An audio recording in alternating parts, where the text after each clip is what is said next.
Y'all doing Sharpbone? Make sure to put your man on the Innocent so Richard TV 91 this time. I'll be in DC's Legends tomorrow, season 4, season 2.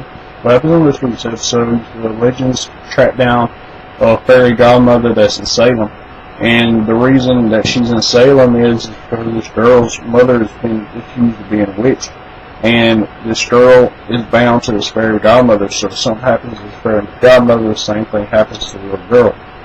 So the Legends go to Salem and they're trying to find out what's going on, and Constantine makes the fairy godmother appear, and he wants to condemn her to hell like he did the unicorn, but if he was to do this, the little girl would go to hell too, so they got to try to figure out how to separate the fairy godmother from the little girl.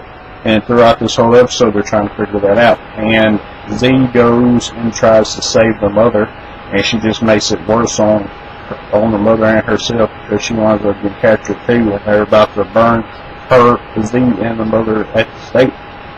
And the little girl tells the fairy godmother to switch the preacher in the place of Z and her mother, and he has to found that she, like these people, she can't try to be the monsters that these people are being because they don't understand what's going on. And the little girl tells the fairy godmother, I don't need you anymore, so Constantine is able to cast this fairy godmother to hell.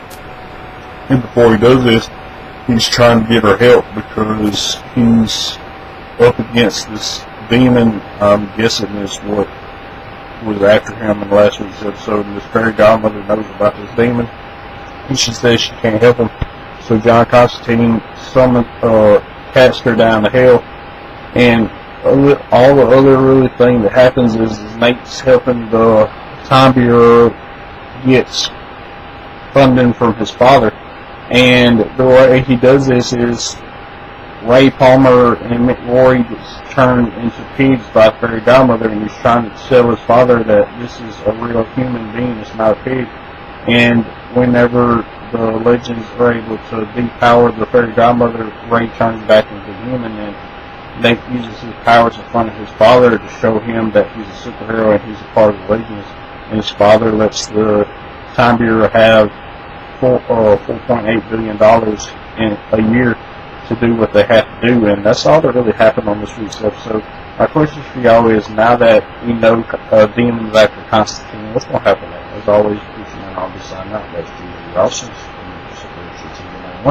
See you next time.